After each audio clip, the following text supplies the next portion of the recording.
மருத்துவ குறிப்புகளை அல்லாஹு தாலா இந்த இரவில் நமக்கு கிடைத்ததற்கு அல்லாஹ்வுக்கு நன்றி சொல்வோமாக. எல்லாம் வல்ல இறைவனின் அருளாலும் எம்பெருமானார் ஸல்லல்லாஹு அலைஹி வஸல்லம் அவர்கள், அவரை பின்பற்றிய சத்திய சஹாபாக்கள், தாபியீன்கள், தபா தாபியீன்கள், இறைநேசர்கள், அவர்களுடைய வழியில் நம்மையும் சற்றும் பிறடாமல்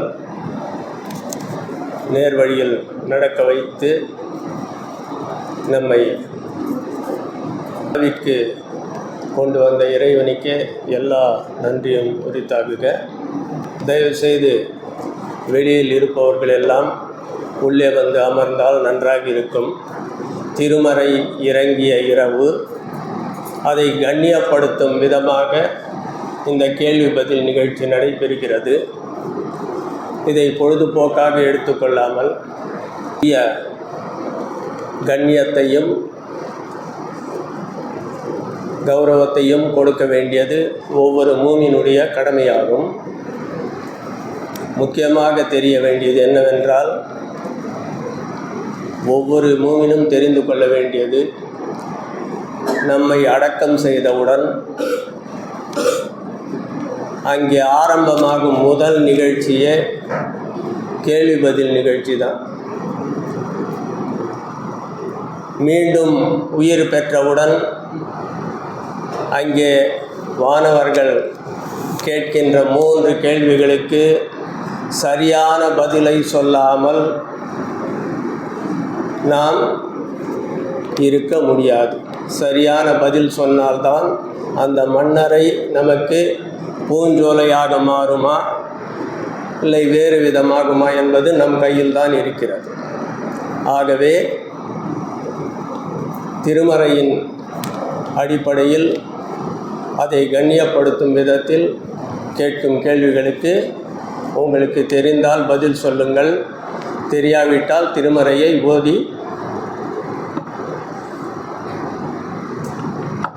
ஓதி பதில் சொல்ல தயாராகுங்கள். இந்த வாய்ப்பை வழங்கிய நிர்வாகத்திற்கும், நான் தயாரித்து கொண்டு வந்த கேள்வி பதில்களை நம்முடைய இமாம் அவர்கள் சரிபார்த்து கொடுத்தார்கள். ஹசரத் நிஜாமுதீன் ஹசரத் அவர்களும் சரிபார்த்து கொடுத்தார்கள். நம்முடைய தலைமை இமாம் விரைவில் குணம் பெற்று பள்ளிவாசலுக்கு இன்றிரவு கண்டிப்பாக வந்துவிட வேண்டும் என்று எத்திகாஃபில் துவா கேட்டுக்கொண்டே இருந்தோம். அதன்படியே வந்துவிட்டார். அல்லாஹ்வுக்கு மிகவும் நன்றி. பெருநாளன்று அவர் தலைமையில் தொழுகை நடத்துவார் என்ற ஆசை நமக்கு இருக்கிறது. கண்டிப்பாக அல்லாஹு தாலா நம் ஆசையை நிறைவேற்றி வைப்பான். கேள்வி பதிலுக்கு போகலாங்களா? முதல் கேள்வி, எப்போதுமே முதல் கேள்வியும் கடைசி கேள்வியும் பெருமானார் சம்பந்தப்பட்டது தான். பெருமானார் ஸல்லல்லாஹு அலைஹி வஸல்லம் அவர்களை பற்றி முழு வரலாறு நம்ம முஸ்லீம்களுக்கே நிறைய பேருக்கு தெரியாமல் இருக்கு. அது ஒரு பெரிய பரிதாபமான நிலை.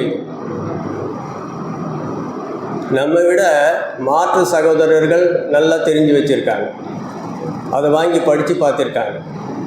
மகாத்மா காந்தி படித்து கண்ணீர் வடித்தார். பெர்னாட் ஷா சொன்னார், நெப்போலியன் சொன்னார். எல்லோருமே நன்றாக படித்திருக்கிறார்கள். ஆனால் நம்ம பேரில் நிறைய பேருக்கு அந்த வரலாறு எல்லா மொழியிலையும் இருக்குது. தமிழில் இருக்குது, தெலுங்கில் இருக்குது, மலையாளத்தில் இருக்குது.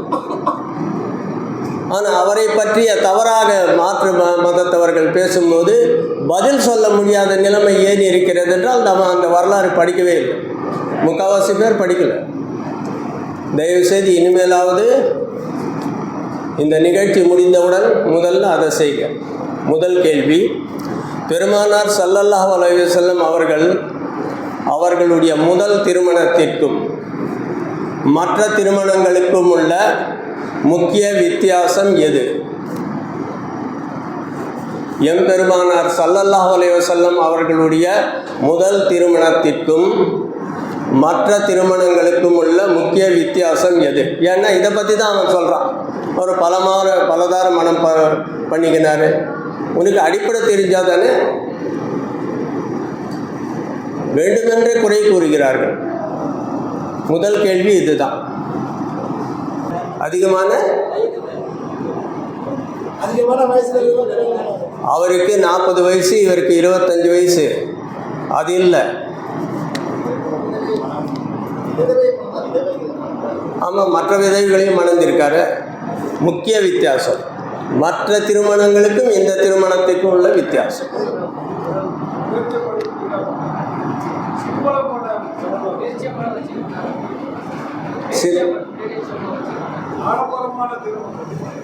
எல்லா திருமணங்களும் மார்க்கத்திற்காக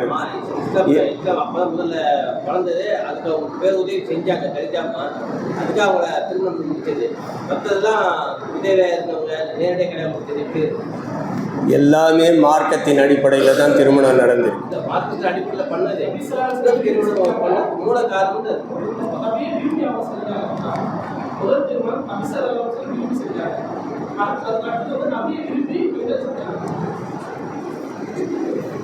அதைவிட இன்னும் முக்கியமான சிறப்பு. சரி, நேரமாவது நானே பதில் சொல்லிடுறேன். தயவுசெய்து அவருடைய வரலாறு படிங்க. முதல் திருமணம் நடந்து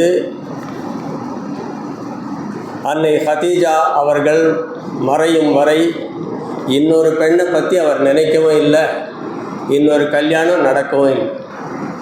இது மிகப்பெரிய பாக்கியம், வித்தியாசம். கிட்டத்தட்ட 25 ஆண்டுகள்,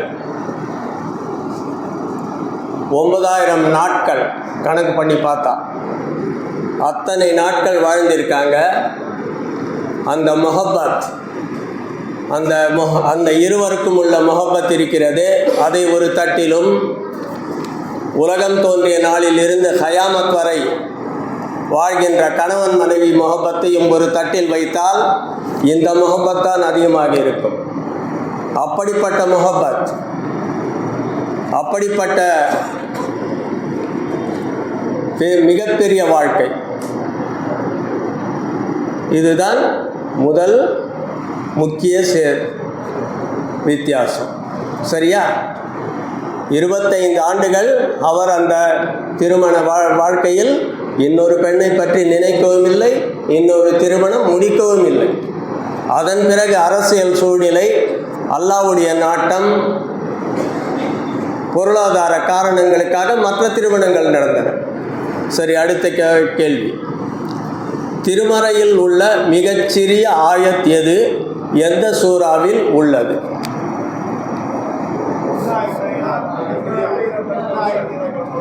எந்த மிகச்சிறிய ஆயத்? அந்த ஆயத்தை மொத்தம் 5 எழுத்துல இருக்கு. 5 எழுத்து.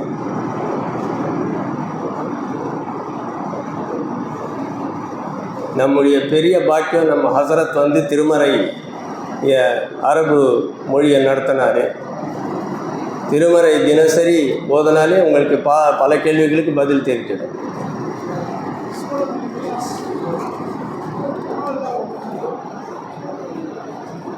மிகச்சிறிய ஆயத்தட்டா 5 எழுத்து தான் அதில் இருக்குது. மிகப்பெரிய ஆயத்து வந்து கடன் பற்றியது, சூரத்துல் பக்ராவில் வருது. மிகச்சிறிய ஆயத்து எது?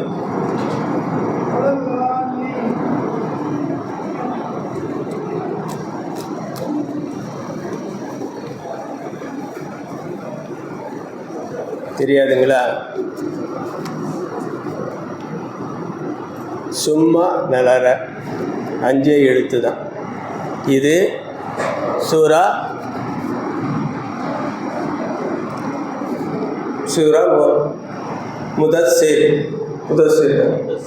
முதஸ்ஸிரில் வருது. பெருமானாரை பற்றி போர்வை போர்த்தியவரே அந்த இடத்தில் வருகிறது. மிகச்சிறிய ஆயத்து 5 எழுத்து. 2வது கேள்விக்கும் பதில் சொல்லலை. இதெல்லாம் பரிசு யார் கொடுக்கணும்னே தெரியல. 3வது கேள்வி. இது அடிக்கடி நீங்கள் வரலாறு கேள்விப்பட்டிருக்கீங்க. இது கண்டிப்பாக பதில் சொல்வீங்கன்னு பார்க்குறேன். நல்லவர்கள் நாணயமானவர்கள் சேர்ந்து ஒரு தொழில் செய்தால் அதற்கு அல்லாஹ்வுடைய பாதுகாப்பும் பேருதவியும் உண்டு என்று சொல்லும் சம்பவம் எது? நல்லவர்கள் நாணயமானவர்கள் சேர்ந்து ஒரு தொழிலை செய்தால் அதற்கு அல்லாஹ்வுடைய பாதுகாப்பும் பேருதவியும் உண்டு என்று கூறும் சம்பவம் திருமறையில் எந்த இடத்தில் வருகிறது?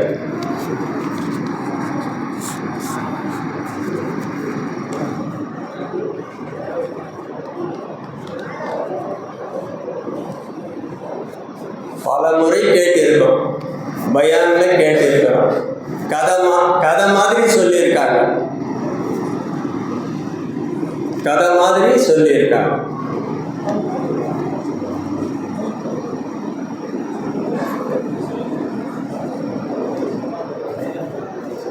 சரி, க்ளூ சொல்லவா?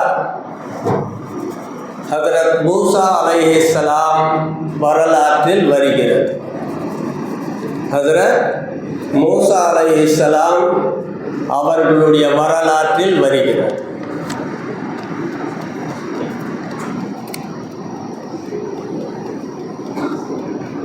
உங்களுக்கெல்லாம் பரிசு கொடுக்கணுன்ற ஆசையோட புக்ஸை வாங்கிட்டு வந்தா உங்களை எப்படியாவது பாஸ் ஆக்கணும்னா நீங்கள் எக்ஸாமே எழுத மாட்டேன்றீங்க. எப்படி பாஸ் ஆக்கிறது?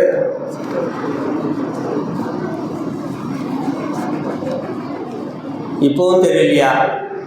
மூசா அலைஹிஸ்ஸலாம் வரலாற்றில் வருது தெரியாதா?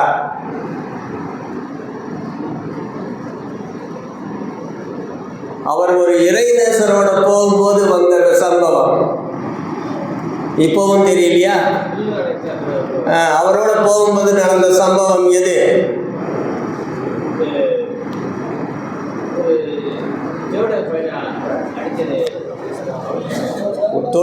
தொழில் செய்தது.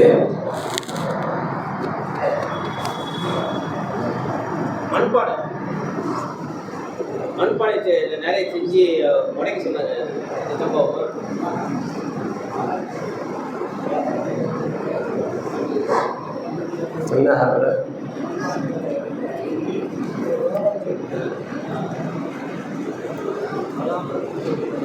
மூசா அலைஹிஸ்ஸலாம் வரலாறு சொல்லிட்டேன், இறைநேசரோட போன சம்பவம் சொல்லிட்டேன்.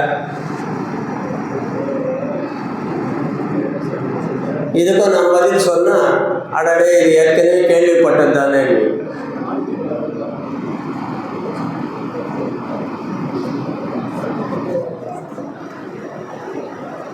சரி, ரொம்ப டைம் ஆகுது. இறைநேசரும் மூசா அலைஹிஸ்ஸலாம் நபி அவர்களும் ஒரு மரக்கலத்தில் போறாங்க இல்லையா? அந்த மரக்கலத்தை அந்த இறைநேசர் ஹிஸ்ர் அலைஹிஸ்ஸலாம் ஓட்ட போடுறாரா? கேள்விப்பட்டீங்களா இல்லையா? அந்த மரக்கலம் யாருக்கு சொந்தம்?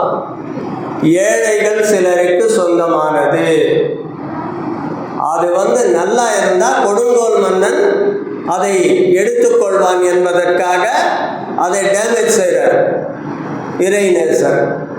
அல்லாஹ்வுடைய பாதுகாப்பு உதவி. அந்த ஏழைங்க கேட்டாங்களா? ஏழைங்களுக்கு தெரியாது. இது போய் சேர்ற இடத்துல அவன் எடுத்துக்குவான். அவன் எடுக்காமல் இருக்கிறதுக்கு நடந்த நிகழ்ச்சி. சரியா? சரி, அடுத்தது இதையாவது நீங்கள் கண்டிப்பாக சொல்வீங்க. ஹதரத் உமரே ஃபாரூக் ரலியல்லாஹு அன்ஹு நம்முடைய இஸ்லாமிய வரலாற்றின் 2ஆம் கலீஃபா. அவர்களின் 3 முக்கிய சிறப்புகளாவது சொல்லுங்கள். இதுக்காவது பரிசு வைக்கீங்க.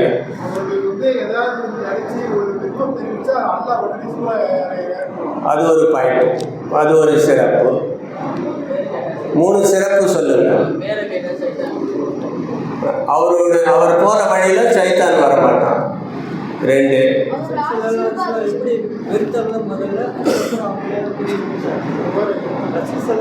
முதல்ல அதான் அவர் சொன்னார், ஷைத்தான் வரமாட்டார். அதில் அந்த 2 பேருக்கு பரிசு. இன்னொரு பாயிண்ட் 3 பாயிண்ட் சொல்லுங்க. ஆட்சி மிகச்சிறப்பான ஆட்சி. நம்முடைய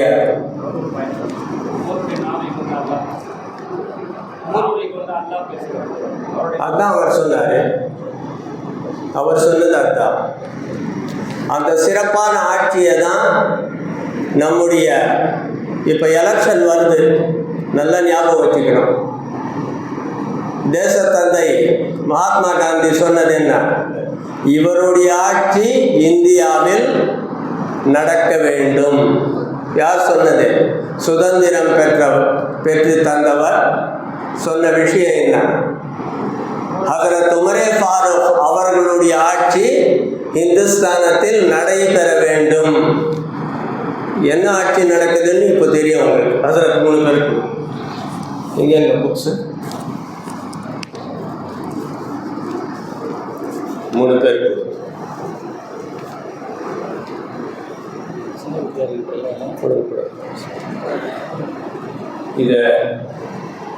இந்த புக்கு இவர் வாங்கியிருக்காரு.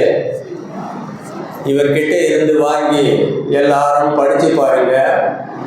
உலக முஸ்லீம்களுடைய நிலைமை ரொம்ப ரொம்ப மோசமாக இருக்கு. முஸ்லீம் நாடுகள் என்று பேர் தாங்கிக் கொண்டிருக்கின்ற நாடுகளே கண்டும் காணாமல் இருக்கின்ற நேரம்.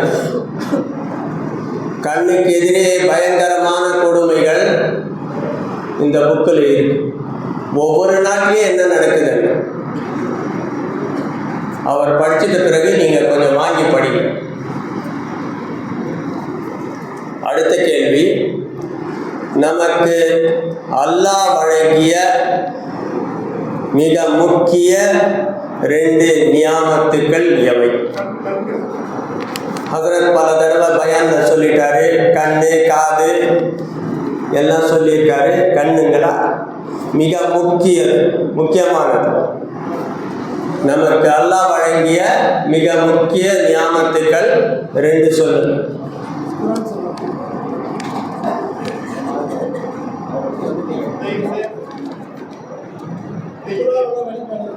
கண்ணு, ஹார்ட், அப்புறம்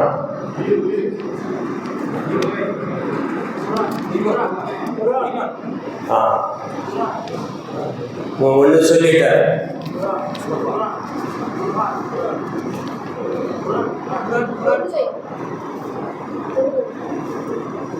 அவர் ஒன்று சொல்லி 2ல் 1 சொல்லிட்டார்.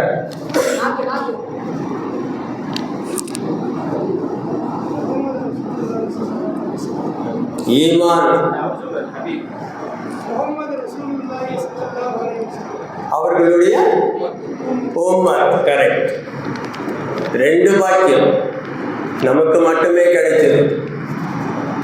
நபிமார்களுக்கு கூட கிடைக்கல. 2 பேருக்கு கொடுங்க. 1 நம்மை மூமினாக முஸ்லீமாக படைத்தது. 2வது எம்பெருமானார் ஸல்லல்லாஹு அலைஹி வஸல்லம் அவர்களுடைய உம்மத்தாக படைத்தது. ஏன் ஹஜரத் மூசா அலைஹிஸ்ஸலாமே கேட்குறார், என்ன அவருடைய உம்மத்தா படையுங்க. யார்? ஒரு நபி கேட்டே கிடைக்காத பாக்கியம் நமக்கு கிடைச்சிருக்கு. ஆனால் நாம் என்ன செய்கிறோம்? அந்த வரலாறே அவங்களுக்கு படிக்கிறது. அடுத்தது ஹஜரத் உஸ்மான் ரலியல்லாஹு அன்ஹு 3வது கலீஃபா. அவர்களால் தொகுக்கப்பட்டது 7 பிரதிகள். திருமறை 7 பிரதிகள் தொகுக்கப்பட்டது. இந்த 7 பிரதிகளை தவிர வேறு எதையும் இதில் இருக்கிறத தவிர வேற யாரும் பயன்படுத்தக்கூடாது கயாமத் வரைக்கும். அதில் கேள்வி என்னன்னா, இப்போ அதில் எத்தனை பிரதிகள் இப்போ இருக்கு, எங்கே? 7 பிரதிகள் அவர் தயார் பண்ணி கொடுத்துட்டு உலகத்தின் பல பாகங்களுக்கு அனுப்பிச்சிட்டார். அதில் இப்போது நம் வசம் உள்ளது, உலகத்தில் உள்ளது எத்தனை, எங்கே இருக்கின்றன?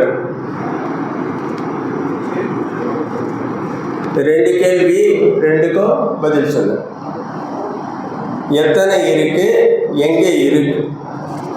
நம்ம திருமறையை பற்றியே நம்ம இவ்வளோ வீக்காக இருக்கிறோன்னா ரொம்ப இதுங்க. கொஞ்சமாவது படிங்க, வரலாறு படிங்க. ஹசரத் பயான் செய்கிறாரு, உட்காந்து கேட்கணும். ஆனால் ஷைத்தான் என்ன செய்கிறான், பல இடங்களுக்கும் அனுப்பிச்சிடுறான். அங்கே போப்பா, இங்கே நல்லா இருக்கு, இங்கே போப்பா, இங்கே நல்லா இருக்கு. எப்படிப்பட்ட இரவு, பாக்கியம் பொருந்திய இரவு இந்த ரமலான் மாதம் இரவுகள் எல்லாமே. இங்கே உட்கார முடியல. சொல்லுங்க, எத்தனை பிரதிகள் இப்போ இருக்கு உலகத்தில், எங்கே இருக்கு?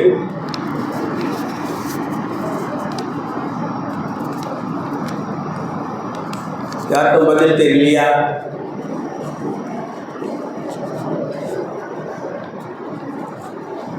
சரி, ஒரு குழு தர்றேன்.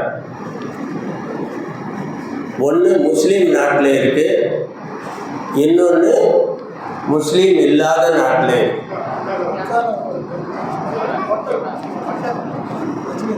ஒன்று முஸ்லீம் நாட்டில் இருக்கு, இன்னொன்று முஸ்லீம்கள் அல்லாத நாட்டில் இருக்கு.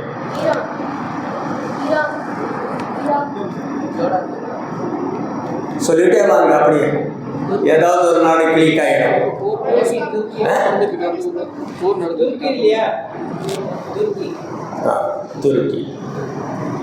துருக்கி. இந்த துருக்கி நாட்டில் அந்த தலைநகர் இஸ்தான்புல்ல உள்ள மியூசியத்தில் 1 இருக்கு. மொத்தம் 2 தான் இருக்கு. 7ல் இப்போ 2 தான் இருக்கு அவைலபிள். ஒன்று துருக்கியில் இருக்கு, இன்னொன்று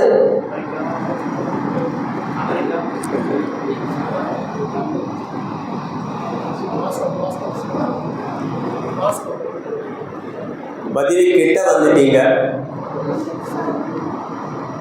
பதிலுக்கு கிட்ட இருக்கீங்க, இன்னும் கொஞ்சம் கிட்ட. ரஷ்யா தான் சொல்றாரு, அவர் தான் சொன்னார். ரஷ்யாவில் உள்ள தாஷ்கண்ட் மியூசியத்தில் அவர் கொடுங்க, புக்கு கொடுங்க, உங்கள் கையால் கொடுங்க. அவரை துருக்கி சொன்னாங்க. இன்னொரு ஆள்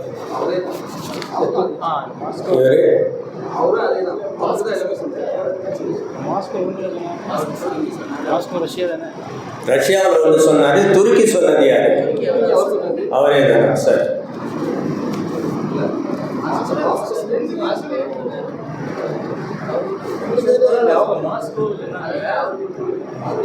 சரி, கொடுங்க. நிறைய பரிசு கொடுக்கவே இல்லை. அடுத்த கேள்விக்கு போகலாமா? இது ரொம்ப, இதுவும் வரலாறு. திருமறையில் ஏறக்குறைய 1000 இடத்தில் வரலாறு வரலாறு வரலாறு வரலாறு. ஆனால் அதை நம்ம படிக்கிறதே இல்லை. அடுத்த கேள்வியை பாருங்க. எப்படிப்பட்ட கஷ்டமான சூழ்நிலையிலும் மற்றவர்கள் உதவியை தேடாமல் நம் கையால் நம் வேலையை நாமே செய்ய சொல்லும் சம்பவம் எது? கஷ்டமான சூழ்நிலை, ஆனால் நம்ம வேலையை நாமே செய்யணும்னு அல்லாஹு தாலா ஒரு சம்பவத்தின் மூலம் சொல்கின்றான். எந்த சம்பவம் இது?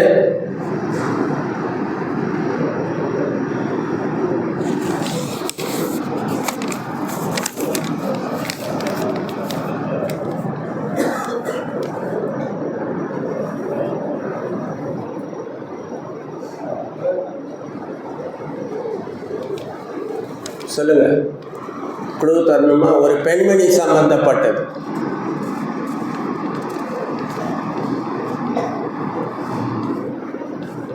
அவங்களுடைய வரலாற்றை அல்லாஹ் தஆலா சொல்லும்போது மிகச்சரியாக அது எப்படி அமைக்கப்பட்டிருக்குன்னு பார்த்தீங்கன்னா ஆச்சரியப்படுவீங்க.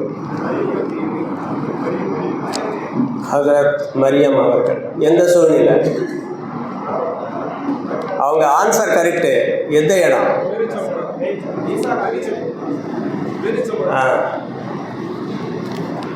பிரசவ நேரம்.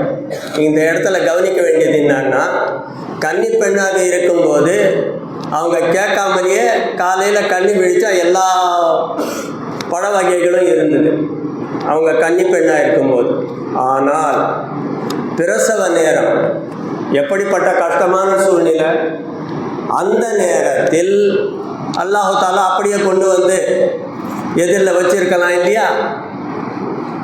கன்னி பெண்ணாக இருக்கும்போது வந்தது. ஆனால் பிரசவம் முடிஞ்ச உடனே மிக மிக கஷ்டமான நேரம். அந்த இடத்துல அல்லாஹ் என்ன சொன்னான்? அந்த பேரிச்ச மரக்கிளையை உலுக்கி அந்த பழத்தை சாப்பிடு, ஓடையில் ஓடும் நீரை குடி. இதன் மூலம் அல்லாஹு தாலா சொல்ல வர்றது என்னங்க? எப்படிப்பட்ட கஷ்டமான சூழ்நிலையிலும் நீங்கள் உங்களுடைய வேலையை செய்து கொள்வது உங்களுக்கு நல்லது. சரியா? அவங்களுக்கு கொடுங்க ஹஜ்ரத். சரி, அடுத்த கேள்விக்கு கண்டிப்பாக எல்லாரும் பதில் சொல்வீங்க. ஏன்னா எல்கேஜியிலேருந்தே இதை படிச்சுட்டு வரோம். அல்லாஹு தாலா ஒரு இடத்துல ஒரு மிருகத்தை பார்த்து, இந்த ஒட்டகத்தை நீங்கள் பார்க்கவில்லையா ன்னு சொல்கிறான். ஒட்டகத்துக்குன்னு நிறைய சிறப்புகள் இருக்கு. ஒரு 3 சிறப்புகள் சொல்லுது.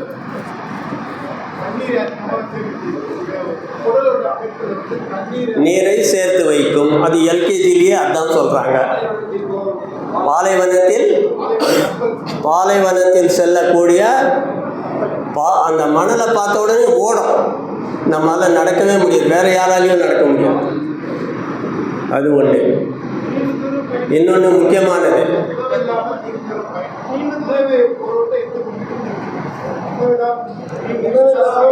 அதாங்க நீர்.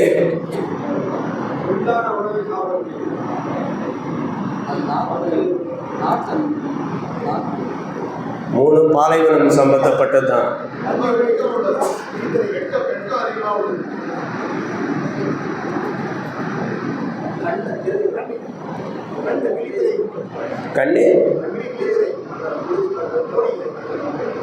கண்ணுக்கா வேற எதுக்கு? கண்ணுக்கு இல்லை, ஆன்சருக்கு கிட்டே இருக்கிறீங்க. கண்ணுக்கு இல்லை, வேற எதுக்கு?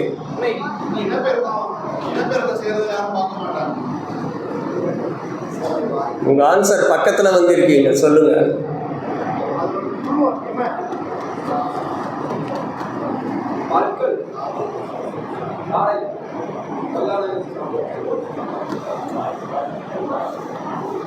ஆன்சர் பக்கத்துல தானே இருக்கீங்க.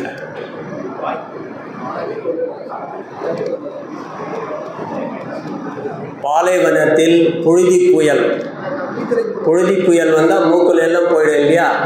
அதுக்கு அல்லாஹ் தஆலா ஒரு சிறப்பான இது கொடுத்துருக்கான். டக்குன்னு முடிக்கும். சரி, கொடுத்துட்டீங்களா சார்? யார் 2 பரிசு சொன்னீங்க? அவர் 1, இவர் 1, 2 பேருக்கு கொடுங்க. இன்னும் 2 கேள்வி தான் இருக்கு. 8 முடிஞ்சிருக்கு.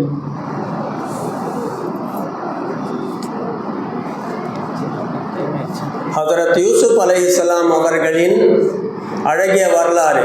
ஹதரத் யூசுப் அலைஹிஸ்ஸலாம் அவர்களுடைய வரலாற்றில் அவருடைய மேல் சட்டை ஜுப்பா முக்கியமாக 3 இடங்களில் வருகிறது. முக்கியமாக 3 இடங்களில் அவருடைய ஜுப்பா வருது. எந்தெந்த இடம்?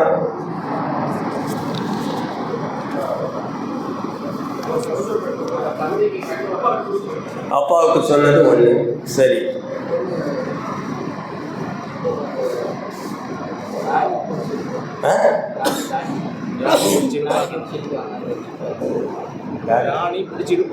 ராணி 2வது. அதாவது அதான் அவர் சொல்லிட்டார். 2 சொல்லிட்டாங்க. இன்னொன்று அதான் சொல்லிட்டாரு. கரெக்ட். யார் சொன்னது? அவருக்கு ஒன்று கொடுங்க. 3 முக்கிய கட்டம். ஒன்று, அவருடைய சகோதரர்கள் கிணத்துல தள்ளிட்டு ஓனாய் சாப்பிட்டுடுதுன்னு சொல்லி ரத்தம் தெரிஞ்ச சட்டை. 2வது, ராணி அவரை தவறான இதுக்கு அழைக்கும் போது கிழிச்சது. 3வது, அவருடைய சட்டையை கொண்டு வந்து போட்டு தான் யாக்கூப் அலைஹிஸ்ஸலாம் அவர்களுக்கு கண் பார்வை. 3 பேர் கொடுங்க ஹஜ்ரத். அவர்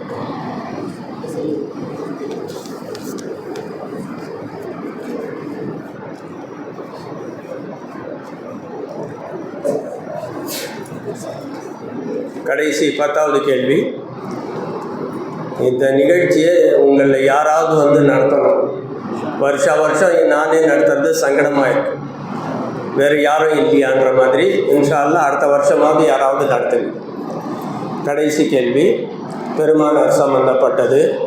பெருமானார் ஸல்லல்லாஹு அலைஹி வஸல்லம் அவர்கள் மதீனாவில் இருக்கும்போது சனிக்கிழமை தோறும் சென்று வரும் இடம் எது?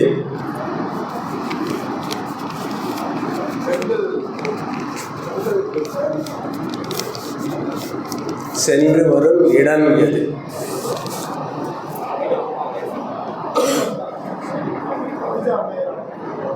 ஹஜ்ஜு உம்ரா போனவங்களுக்கு நல்லா தெரியும்.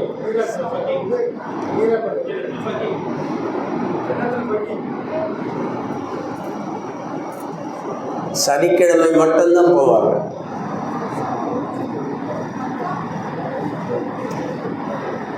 சரி, குழு தர்றேன். அது ஒரு பள்ளிவாசல்.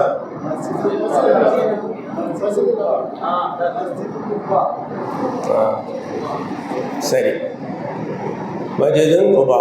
ஏன்னா அவர் கையால் கட்டிய முதல் பள்ளிவாசல். இவ்வளவு நேரம் பொறுமையாக இருந்து இந்த நிகழ்ச்சிக்கு ஆதரவு தந்த உங்கள் அனைவருக்கும் என் நன்றியை நிர்வாகத்தின் சார்பாகவும் தெரிவித்துக் கொள்கின்றேன். இன்ஷா அல்லாஹ் அடுத்த வருடமாவது யாராவது ஒருத்தர் இந்த நிகழ்ச்சியை நடத்துங்க. அஸ்ஸலாமு அலைக்கும்.